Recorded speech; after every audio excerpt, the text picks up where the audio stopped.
This is Politics UK. I'm Helen Catt.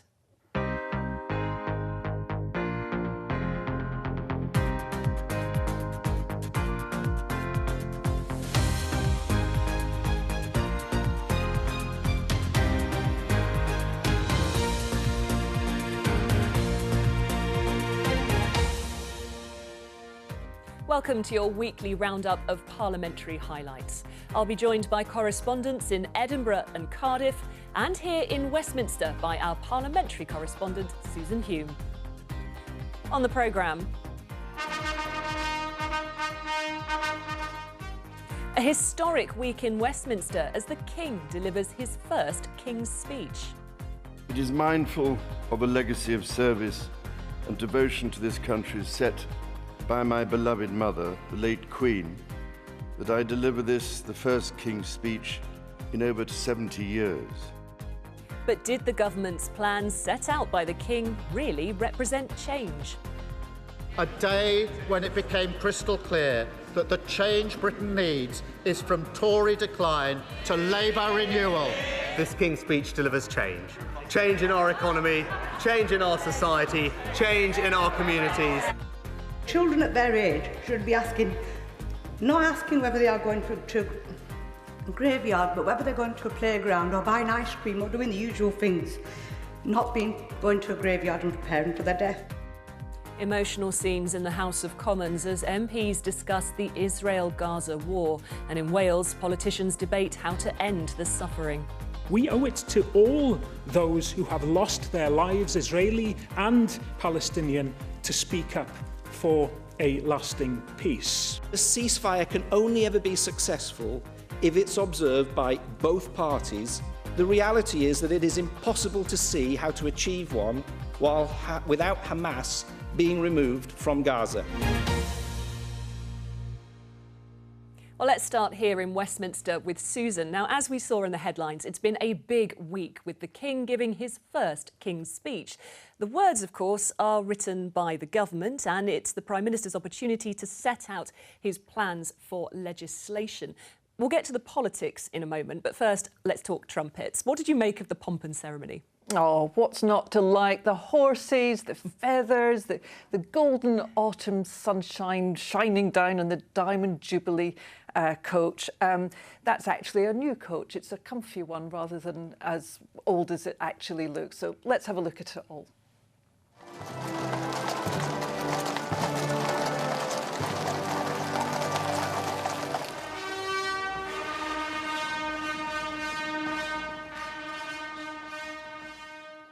So there we have it, the King and Queen arriving at the Sovereign's entrance. They get robed and into the crowns.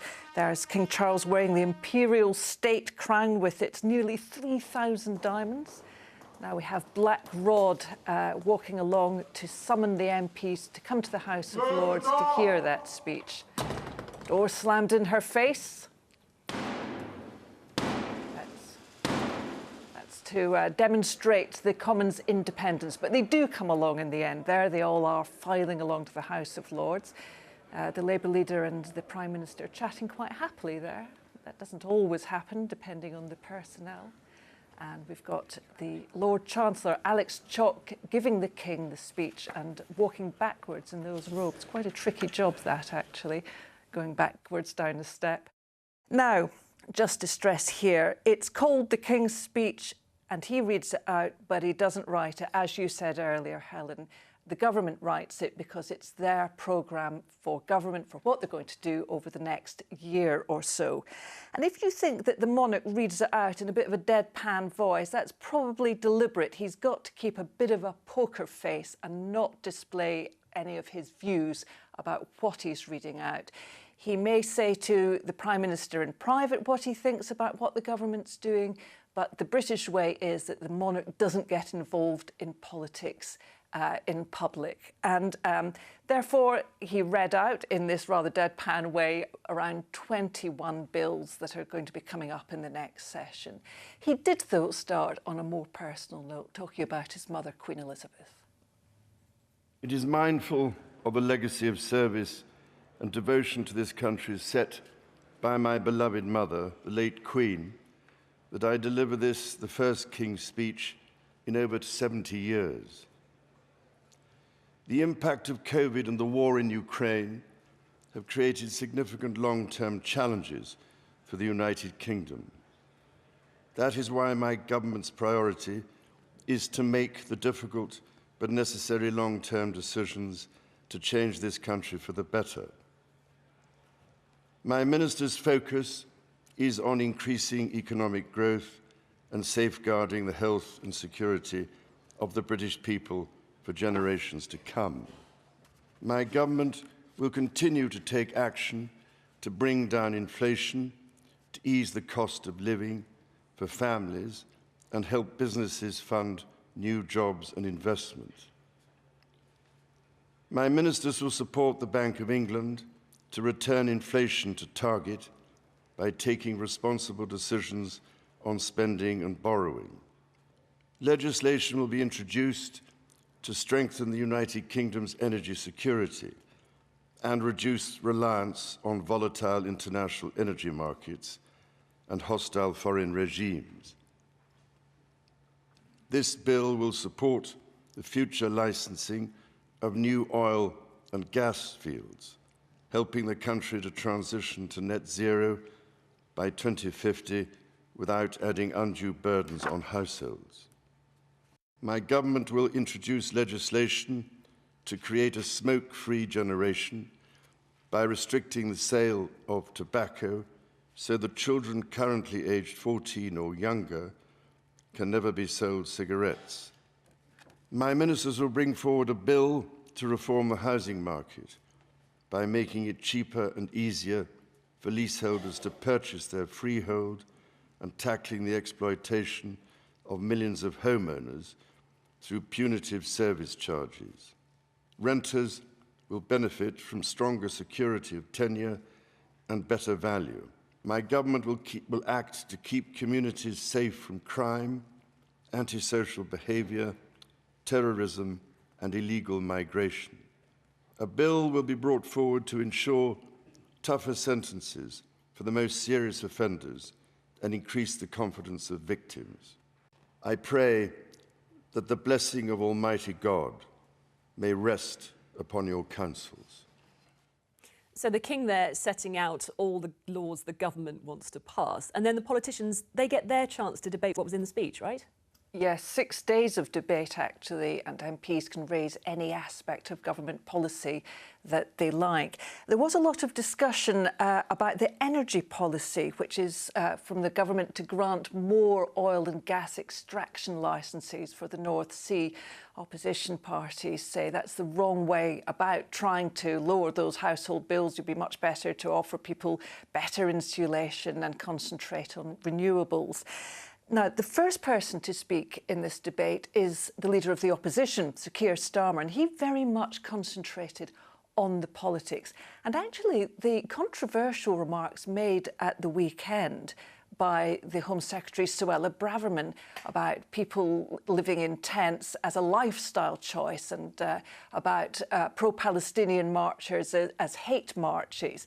She made some even more controversial remarks later in the week, of course, but take a look at the body language of the Prime Minister and the Home Secretary while Kier Starmer's having that go at them. We needed a King's speech that would draw a line under 13 years of Tory decline, a King's speech for national renewal and a serious plan for growth.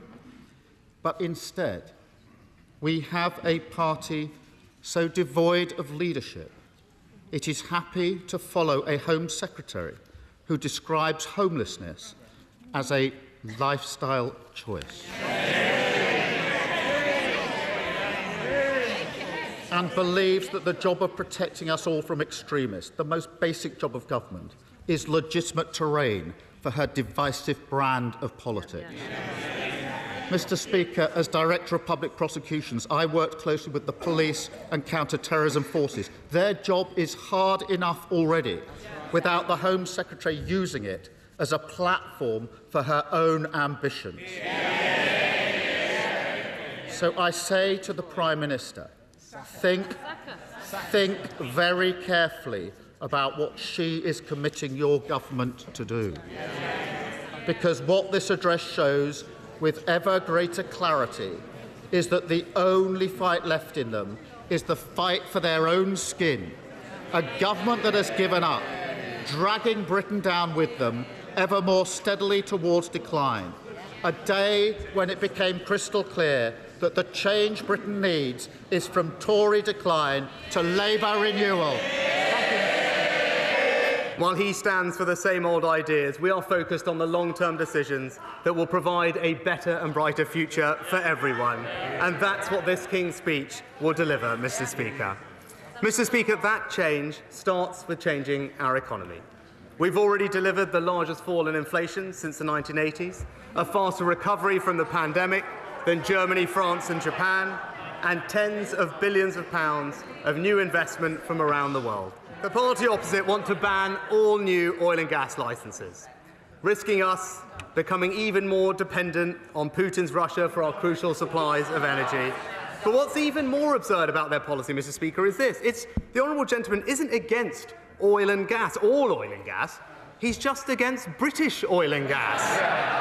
I want to ask him when he's going to start being straight with the British public, because, he pretends that new oil and gas licences will somehow guarantee our energy security when he knows that oil and gas is sold on international markets to the highest bidder. He pretends it's going to get people's bills down, yet his own Secretary of State for Energy has said that it will not get people's bills down. So when is he going to stop governing by gimmick? And when is he going to start actually rolling out the home insulation programme that will get people's bills down? Mr. Speaker, the Honourable Lady talked about being straight. It's this party and me that was straight with the British people about the costs of getting to net zero, something that her and the party opposite would do well to follow. This King's speech builds on the strong foundation of economy well on its way to recovery. It rejects big government and instead backs people and businesses to thrive. It strengthens society with historic measures to support the nation's health and education. It secures our streets and borders with tougher sentences for criminals and powers for police. And above all, this King's speech delivers change. Change in our economy, change in our society, change in our communities. It takes long-term decisions for a brighter future, and I commend it to this House. The reason people can't afford to pay their energy bills is because decades of incompetence on energy policy from this place. The reason that people can't afford to pay their mortgage bills is because the Tories crashed the economy. The reason that people can't afford to pay their food bills is because Brexit pushed up the prices delivered by politicians in this place, Mr. Speaker. And we've had enough of it. But of course, it's not all bad news, Mr. Speaker, because we do have one glimmer of hope. The fact that this is not just the Prime Minister's first speech, it's the Prime Minister's last King's speech. The government could have announced plans to insulate homes, to cut people's energy bills, to invest properly in cheap, clean, renewable energy for the future. Instead, the Conservatives are choosing once again to shackle us to the expensive, dirty fossil fuels of the past. Mr. Speaker, today's address is yet more proof that this is a government that simply doesn't care. Just last week, the COVID inquiry heard that during the pandemic, the government thought older people should just accept their fate. A callous approach that reveals an attitude that stretches far beyond the pandemic. By failing to address the cost of living crisis, the NHS and care crisis, or the sewage crisis and many other crises like them, this King's speech essentially tells families and pensioners struggling to get by to accept their fate. I was rather surprised recently when I received an email from, in the name of my right honourable friend the Prime Minister, sent out, I think, by the Conservative Party, where it said the following: from net zero to HS2, smoking to education, we're going to tackle the challenges that other politicians have been afraid to even talk about. Now, since I read that, I've been racking my brains as to which Prime Minister it was put net zero in 2050 into legislation. Answers on a postcard, please. Thank you, Susan. Well, let's go to Edinburgh now and speak to our correspondent, Andrew Kerr. Andrew, there's been concern in the Scottish Parliament about disturbances on bonfire night last weekend. What happened? Yes, that's right. Gunpowder, treason and plot, of course, historically connected with the state opening of Parliament, as you've been speaking about. But here in Scotland, bonfire night had a rather unhappy ending, in a sense. Police and firefighters clashed with young people and emergency workers were injured. Now, the worst of the disturbances took place in the Niddrie area of the city of Edinburgh. Now, at the first opportunity, the Community Safety Minister was up before MSPs here in Parliament answering questions during the course of the week. And she was announcing a new independent working group to tackle antisocial behaviour. But that didn't impress the Scottish Conservatives, who pushed with this follow-up question. The scenes across Scotland have been shocking. Police officers and firefighters attacked with petrol bombs, bricks and fireworks, and terrified people trapped in their own homes by gangs of rioting youths. 8 police officers are injured, and it's no exaggeration to say that lives could have been lost. These responsible are reckless and dangerous. There needs to be punishment. There needs to be a deterrent. So does the Minister agree that these criminals are old enough to know better? Minister. Yes, I don't know the intelligence so far on the incidents. We are waiting for the police outcomes. I do know that there has been reported that some of the youths were being encouraged by adults. But with significant Scottish Government engagement, a broad range of planning and preparation is done every year by the emergency services and others to ensure that the existing laws are adhered to. However, effective preparatory work, there is always going to be a challenge and a threat for enforcement agencies once fireworks and other potential weapons fall into the hands of those with criminal minds. That is why introducing stricter measures at the point of purchase, for example, via the new proxy purchase event, will help to ensure fireworks do not end up with those who misuse them. Now, the violence had led to calls for an outright ban on the sale of fireworks to the general public, but the Scottish Government said they didn't have the power to do that. Now, as I alluded to, Mr Finlay was not happy with that independent working group being set up. He called it yet another SNP talking shop. Of course, the Scottish Government disagrees. And there was also a debate this week about the Scottish Government's record on education. That's right. Scottish education, once famed the world over. There are concerns, of course, nowadays about its current performance. It's a subject close to MSP's hearts, and in fact, the current Education Secretary is a former modern studies teacher, and during the course of the week, she announced a consultation for teachers, parents and pupils to look at the examination and inspection bodies of the education system here in Scotland. But with a promise to return to Parliament to debate this in full, she was accused of ducking the big questions. That accusation came partly from one Labour MSP. We'll hear from her in just a second. But first of all, here's the Education Secretary. Whilst agreement on the need for change was clear, there are varying views on next steps and on the perceived appetite for radical reform. And I cannot, in this context, ignore the challenges our schools are currently responding to. So I must balance that reality with any reform of our qualification system. And with that in mind, I propose, subject to parliamentary agreement, to return to the Chamber in the new year to fully debate these proposals. Meantime, I will engage with opposition spokespeople on the next steps to ensure that we use any parliamentary debate to greater support political consensus. Reform has been ongoing for some time, but all we really know from the statement today is that the Government has again delayed reform, set up 2 new working groups and a centre announced for a press release, that the same people in the same bodies that need reform will lead the new ones, and that the Government has no new plans or next steps to tell us about. Meanwhile, the attainment gap is stubborn, classrooms are like pressure cookers, more and more young people feel unable to attend school, and teachers are burst with no reduced contact time in sight. I thought today's statement was important in relation to the consultation which is coming forward and launches today in relation to the legislation. It's really important we get this right. The Centre for Teaching Excellence is actually an opportunity to better support the profession. So the member talks to some of the challenges that are in our classrooms right now. That was, of course, the Education Secretary responding to that question from the Labour MSP, Pam Duncan-Glancy. And finally, there's also been an ongoing row about the Scottish Government's handling of the COVID pandemic, and in particular, what happened to some WhatsApp messages that were sent at the time? That's right, this row has been rumbling on for some time here in Scotland now. It came up at First Minister's questions for the third week in a row, and we have seen the impact over WhatsApp messages, of course, being released to the UK COVID inquiry, in particular those from Dominic Cummings, who was the advisor to Boris Johnson when he was Prime Minister.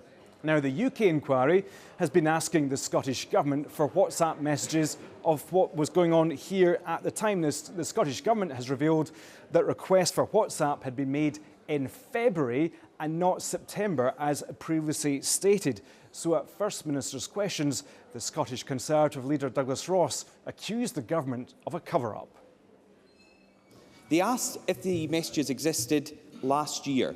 They asked for the messages themselves in February of this year, and again in March, and in July, and in August. But the First Minister and Deputy First Minister claim none of this ever happened. They have been caught red-handed in a cover-up. They knowingly told this chamber statements that were false. Isn't it beyond doubt that Humza Yousaf and Shona Robeson misled this Parliament? First Minister. Not the case, Presiding Officer, and I would refer Douglas Ross once again to the official record where the Deputy First Minister, in black and white, talks about initial requests. What I absolutely fully accept is that as a government we interpreted those requests too narrowly. What we have done to take corrective action is to make sure we submitted 14,000 messages. What I have done, of course, is made sure that I have handed over the messages that I have in unredacted form. It's been reported that SNP ministers and special advisers use SNP and private email accounts to communicate. What is not clear is if these emails have been handed in full to the COVID inquiry. So can the First Minister tell us, in the spirit of full transparency, have any emails from SNP accounts been handed to the COVID inquiry? If so, how many? And if not, why not? It's fully my expectation that that is handed over. Now, of course, I do not have sight of individual ministers or witnesses' statements. From a corporate position, of course, I can confirm that any relevant information we hold will be handed over. And let me say once again that for the families of those who have been bereaved by COVID, this government will fully comply with both the UK inquiry and with the Scottish Public Inquiry. Just to close, Helen, we've been talking about WhatsApps, but of course one MSP is in hot water over roaming charges. This came up as a point of order at the end of First Minister's questions. The MSP in question is Michael Matheson, the Health Secretary, who went on holiday to Morocco last Christmas and racked up a bill of £11,000 in roaming charges. Now, his constituency office will pay £3,000 of that. The Parliament will pay the rest, but all of that is taxpayers' money. Mr Matheson refused to answer questions as to why it was so high, so the Scottish Conservatives are calling for an investigation. Helen. Thank you, Andrew. Now, as we saw in the headlines, MPs have also been talking this week about the Israel-Gaza war and debating what the British government's response should be. Susan, what did you make of it?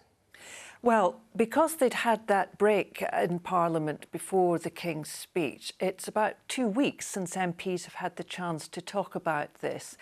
As you can imagine, lots of calls for more aid to go into Gaza. Many MPs saying they want to see a ceasefire to allow that aid to go in. That's caused some problems for the Labour leader. He actually had one of his shadow ministers resign over the fact that Kier Starmer is taking the same line as the government and calling for humanitarian pauses in the violence, but not for an all-out ceasefire. And as you can imagine, it was a pretty emotional debate. A tragedy is unfolding. Israel has suffered the worst terrorist attack in its history. Palestinian civilians in Gaza are experiencing a devastating humanitarian crisis, and violence is rising in the West Bank. The best estimates emerging from a confused situation are that 2.3 million people need access to safe drinking water Food supplies are running out, 1/3 of hospitals have been forced to shut down, and 1.5 million people are displaced. I know the whole House shares my pain in seeing so many innocent lives destroyed on and since October the 7th. Britain is working intensively to get more aid into Gaza, to support the safe return of hostages and British nationals, to back Israel's right to self-defence, and to prevent a dangerous regional escalation. We all want an end to the violence and the urgent release of hostages. But with Hamas leaders doubling down on their determination to attack Israel, and with Israel ruling out a ceasefire until hostages are released, the reality is that humanitarian pauses are, as Martin Griffiths wrote movingly last week, the only viable prospect. In Cairo last week, ministers and aid agencies impressed on me the urgency of this. Pauses provide not only much-needed aid, but space. Space for the basic humanity to bury the dead. Space to look past the pain. And space for the dialogue to make progress towards peace more likely. This is needed now, no more delay. We all recognise the personal commitment of the Minister to humanitarian aims and particularly to humanitarian pauses. But does he agree with me that those who call for a ceasefire must recognise that Hamas is a terrorist organisation? And as was said by the member for East Antrim yesterday, terrorist organisations only go for ceasefires when they suit their own regrouping, not to end violence. He is absolutely right. And for those who call for a ceasefire, of course, we all recognise the motivation and why they are doing it. But at this time, in this situation, it is perfectly clear that Hamas have no intention of engaging in a ceasefire. Indeed, they have repeatedly made clear that their intention is to repeat the awful events of October the 7th. So I agree entirely with both his understanding and his prediction of the situation. The United Nations Secretary-General has said Gaza is resembling a graveyard for children. More than 4,000 have been killed since the start of this conflict. Every day we see footage of heartbreaking stories. I watched a small girl being pulled out of the rubble, asking her uncle if she was dead and whether he was taking her to a graveyard. Another video showed a girl, barely 5, stuck under a collapsed building, praying her final prayers in preparation for her death. Mr. Deputy Speaker, children at their age should be not asking whether they are going to a graveyard, but whether they're going to a playground or buying ice cream or doing the usual things, not going to a graveyard and preparing for their death. Children outside Al-Shifa Hospital yesterday felt they needed to do a press conference to call on the world to let them live. So, Minister, when will the UK ramp up its effort to end the bloodshed and ensure Palestinian children just have the right to live?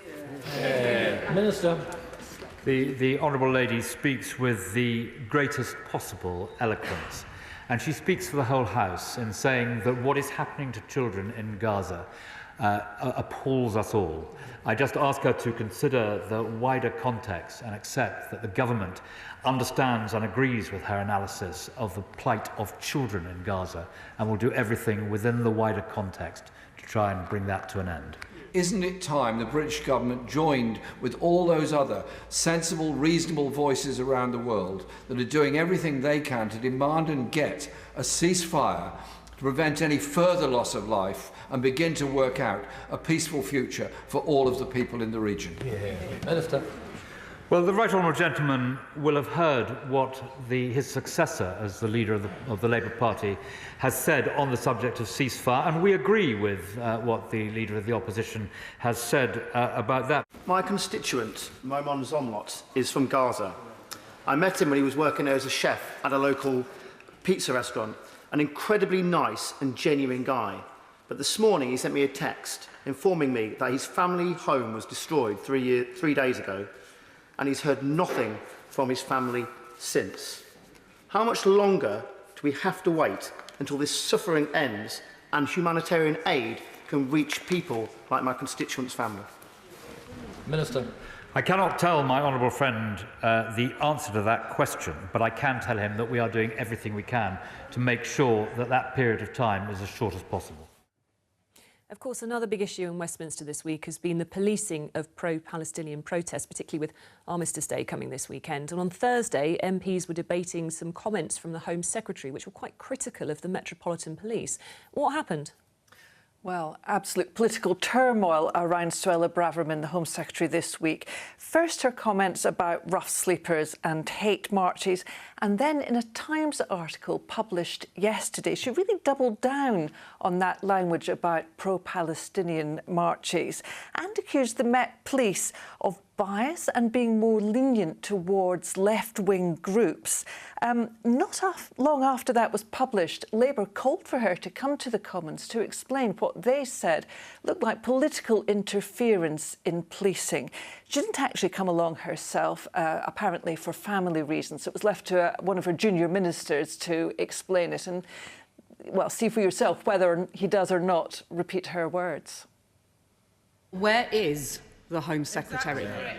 Sent the policing minister to come to refuse to repeat her words, because we've seen her words this morning, attempting to rip up the operational independence of the police, attacking their impartiality in the crudest and most partisan of ways, deliberately undermining respect for the police at a sensitive time when they have an important job to do. She is deliberately inflaming community tensions in the most dangerous of ways. She is encouraging extremists on all sides, attacking the police. Of course, the government resolutely backs the question of operational independence, as the Prime Minister made clear yesterday after his meeting with the Commissioner at Number 10. But the Prime Minister also said after his meeting at Number 10 that he would hold the Commissioner to account, as politicians are supposed to do, as police and crime commissioners do, as the Mayor of London does, as London's PCC, and as we do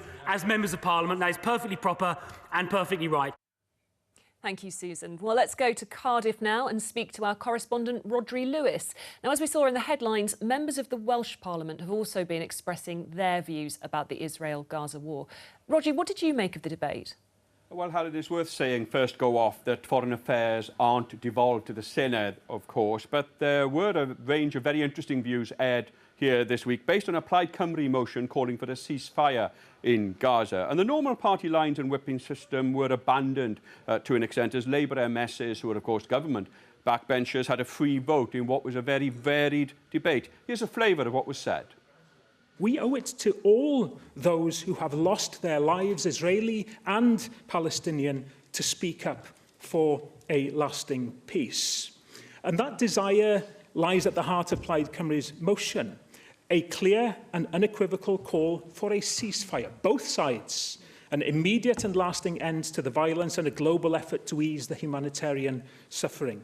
We all want an end to the violence, but a ceasefire can only ever be successful if it's observed by both parties in a conflict.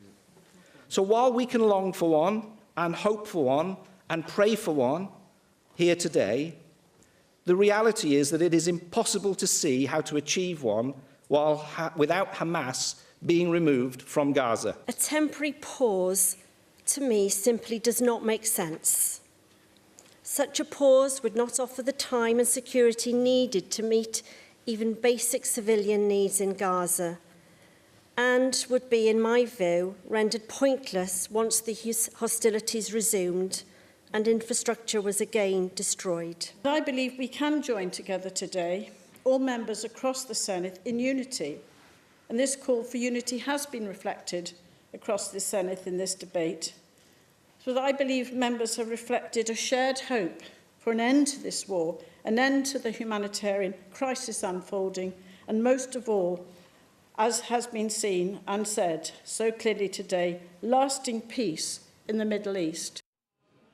And when the vote came, members did vote to call for a ceasefire, vote in favour of that motion. It's worth saying that all government ministers abstained from voting, while 11 of their Labour colleagues joined the calls for a ceasefire. 4 of them voted with the Conservatives to oppose it, and instead of a ceasefire, they called for a suspension of hostilities to allow for the establishment of humanitarian corridors. Now, worth saying again, of course, that though this was a largely symbolic debate, as the Senedd has no power to force any kind of change on a policy such as this.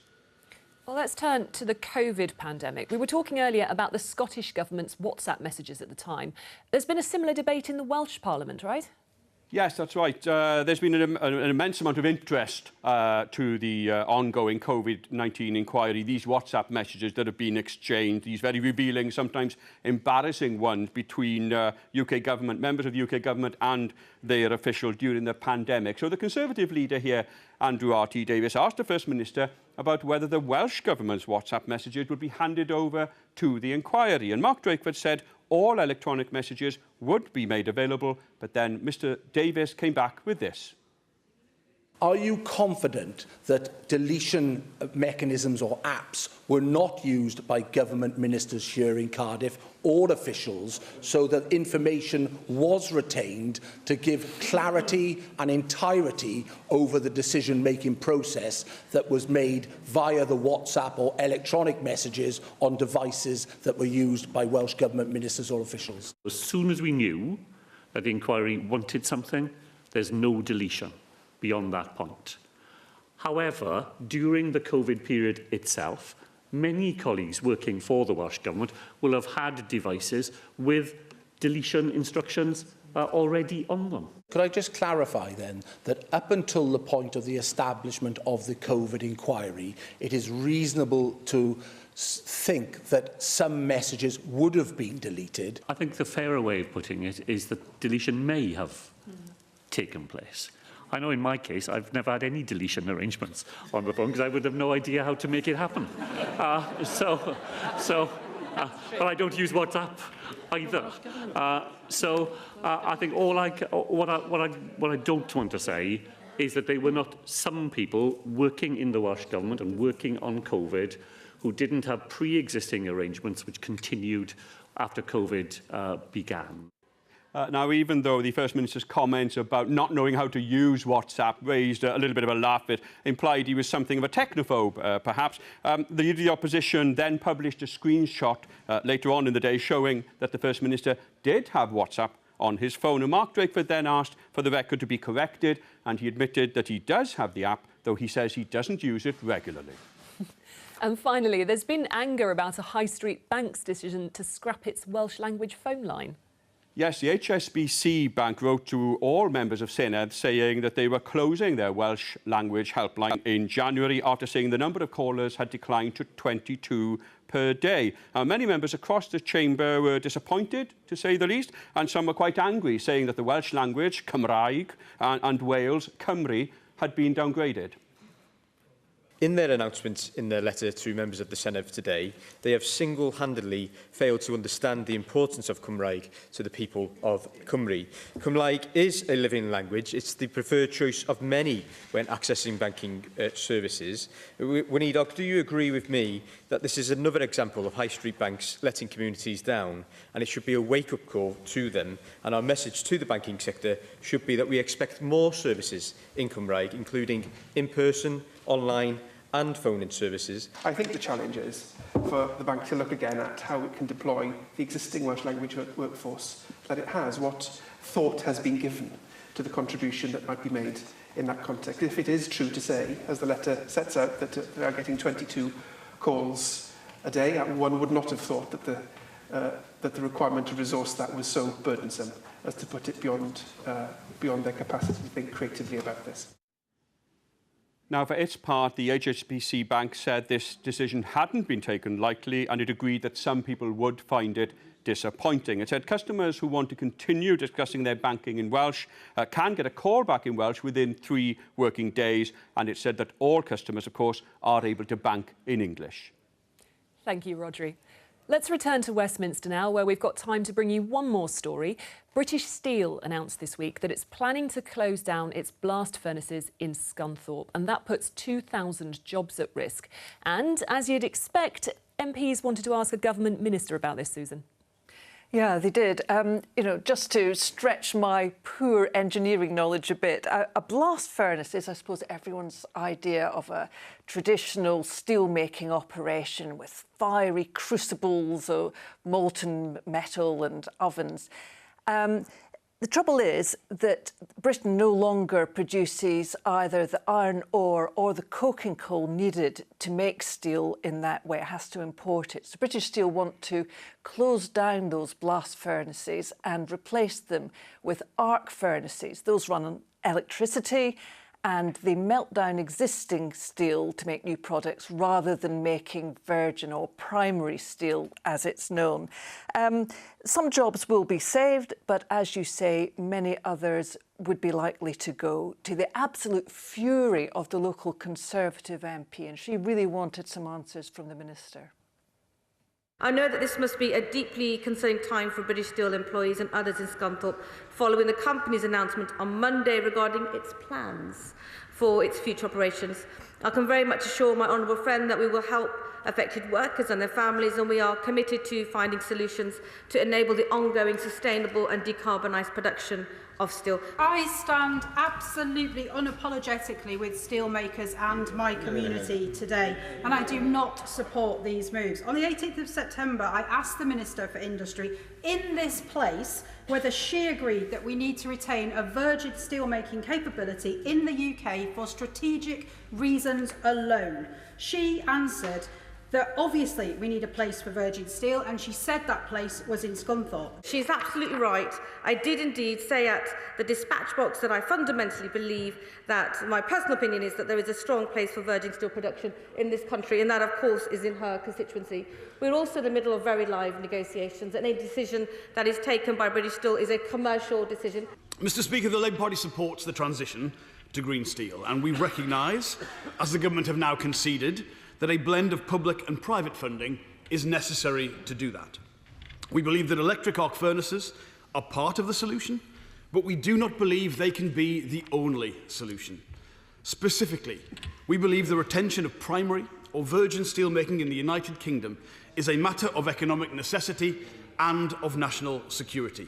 Many of my constituents work at Scunthorpe. Obviously, we're all deeply concerned about them, but the whole House must be concerned about the Minister's statements in terms of our national security. There is no other major developed country in the world who is giving up their traditional blast furnaces. The only way you can make virgin steel. Frankly, the Minister didn't bother to answer a single one of my honourable friend's brilliant question. Will she now make clear to the House that this government is committed as a major economy to go on making virgin steel? Do it now. As I've said repeatedly at the dispatch box, I fundamentally believe that we need to have virgin steel capacity in the UK, but these, of course, are commercial decisions. Why negotiations are continuing, because these are incredibly commercial decisions, and we're doing our very best to support both electric and virgin steel capacity in the UK. The Minister is in peril of presiding over the end of primary steel making in this country and the curtain falling on 300 years of Britain's industrial history. Can she tell us when we can expect a conclusion to these negotiations? The negotiations are ongoing. The statement that British Steel put out on Monday were proposals, a plan. Nothing is concluded yet. And my focus has always been to protect the steel sector in the UK, protect steel jobs in the UK, and ensure we're doing everything that we can to procure more British steel into UK manufacturing. And that, of course, continues. So, Susan, finally, what are we expecting next week in Parliament?